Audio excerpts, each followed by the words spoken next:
सभी साथियों को यूपी सिंह की तरफ से प्यार भरी सत श्री अकाल।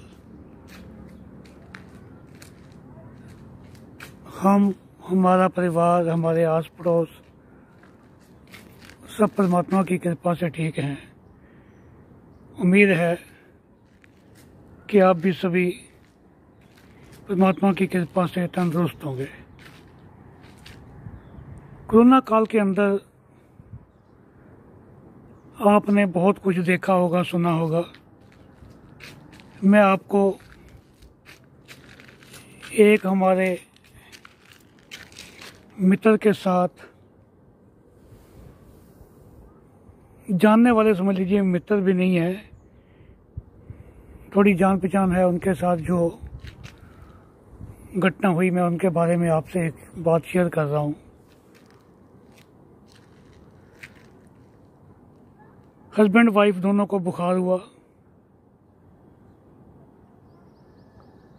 और बेटा कहीं बाहर था, बिटिया साथ थी, शादीशुदा बिटिया। उनको दोनों को गाड़ी में डालकर हॉस्पिटल ले गई। अब नोएडा में जितने भी हॉस्पिटल थे सब में वो गए, मगर कहीं भी उनको बेड नहीं मिला। इसी में उनके 5-6 घंटे लग गए, तो तबीयत और बिगड़नी शुरू हो गई। कि हर इंसान पहले सोचता है कि मैं घर पे ही अपना थोड़ा बहुत इलाज है वो कर लूँ, कि थोड़ा बहुत बुखार खांसी सबको होती है। तो जब कुछ ज़्यादा ही प्रॉब्लम हुई थी तब वो हॉस्पिटल उनको लेकर गई थी। तो खैर कोई जान पहचान निकाल कर उन्होंने एक हॉस्पिटल के अंदर बेड की व्यवस्था की। तो वो पेड था, उन्होंने अपना जो मेडिकल क्लेम था वो दिखाया भी ये है। उनको बोला ठीक है जी, आप इनको एडमिट कीजिए।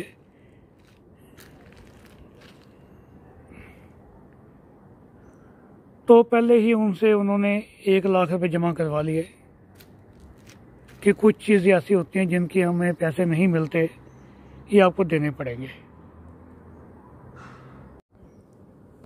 पैसे जमा हो गए तो उनको दोनों को बेड मिल गया, बेड भी साथ साथ मिला। जब बेड मिला उन्होंने देखा, हमारे शर्मा जी ने, कि जो उसी बेड पे अभी 1 मिनट पहले एक डेड बॉडी पड़ी हुई थी। तो उन्होंने वार्ड बॉय को या नर्स को बोला कि जी थोड़ी इसकी सैनिटाइज इसको कर दो और चादर वगैरह चेंज कर दो। तो 2-3 बार उन्होंने सुना नहीं। जब उन्होंने दोबारा बोला तो उन्होंने कहा जी आपको अगर बेड चाहिए तो ले लीजिए, नहीं तो हमारे पास तो यहाँ लाइन लगी हुई है। तो उन्होंने अपनी गाड़ी से सैनिटाइज़र जो उनके पास पड़ा था वो मंगवाया, उसी से ही उस बेड को सैनिटाइज किया। और अब 2 लेडीज़ थी, दोनों के पास चुन्नी थी, उस चुन्नी को ऊपर बिछाकर वो लेट गए।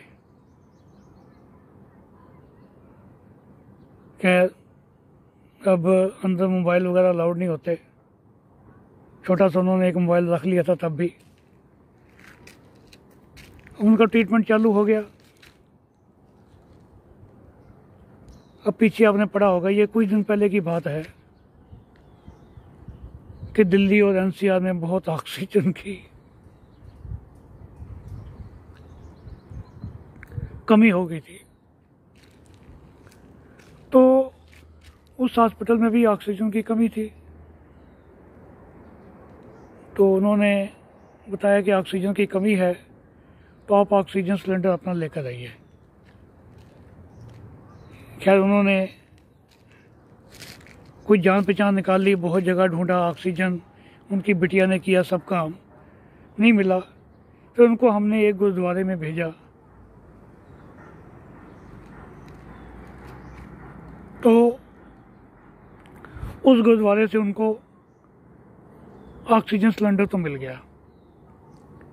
तो मैंने उनसे पूछा भी कितने पैसे लिए, तो उन्होंने बोला जी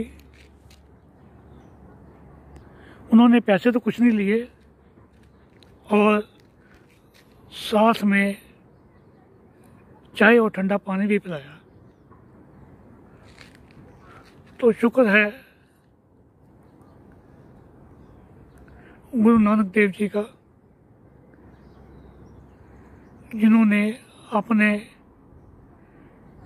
सिखों को इतनी हिम्मत दी है कि वो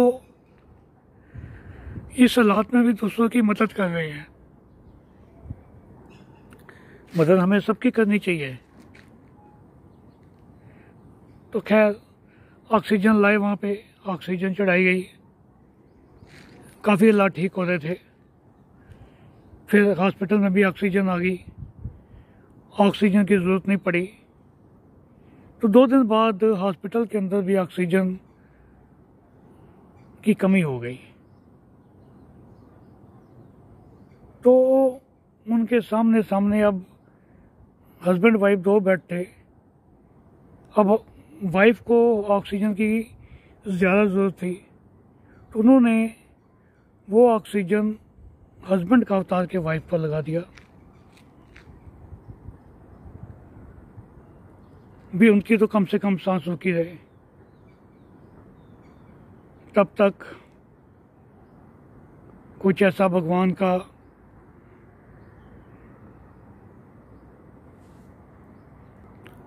मर्जी हुई कि वो पतिदेव चल बसे। उनके चलने से पहले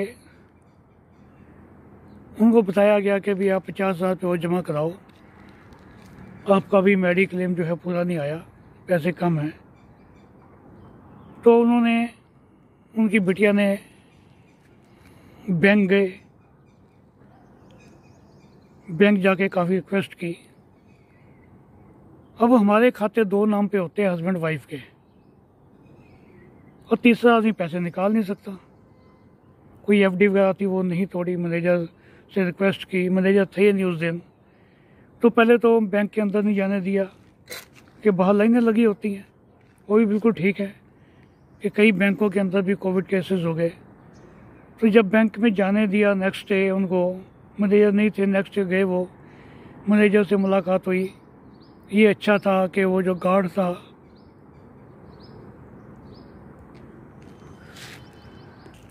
उसने बिटिया की परेशानी समझी और उनको पहले जाने दिया कि ये तो कल भी आए थे। तो मैनेजर से मुलाकात की। अब मैनेजर बहुत अच्छे थे, उन्होंने कुछ कर करा के ऊपर से परमिशन लेके उनको उनकी एफडी के अगेंस्ट 50,000 रुपये लोन दे दिया, आउट ऑफ वे जाके। तो वो लोन लेकर आए, बैंक को हॉस्पिटल में जमा करवाया। तो जमा करवाने के 1 घंटे बाद ही उनको सूचना आ गई कि आपके पिताजी नहीं रहे, आप उनकी डेड बॉडी ले जाइए। अब वो डेड बॉडी लेने गए तो वहाँ पे 75,000 का बिल और था। इंश्योरेंस वाले नहीं आ रहे थे और ये बॉडी नहीं दे रहे थे। तो खैर ये बात उन्होंने, उस बिटिया ने मेरे को बताई। मैंने अपनी मिसेज से बात की कि ठीक है, हमारे ज़्यादा अच्छे दोस्त नहीं हैं, मगर हमें मदद तो करनी चाहिए किसी न किसी की। तो मेरी मिसेज ने एकदम से 75,000 रुपये निकाल कर दे दिए कि जाइए आप उनकी हेल्प कीजिए। तो खैर उनको डेड बॉडी मिल गई। अब बिटिया अकेली थी, भाई को फ़ोन किया तो पहले तो एक बार भाई ने उठा लिया, फिर उसके बाद भाई ने नहीं उठाया। उनको बता दिया गया था, मैसेज कर दिया, सब कुछ कर दिया कि पापा की डेथ हो गई, आप आ जाओ। कहीं दूर नहीं थे, दिल्ली में थे, और मैसेज दिखाकर वो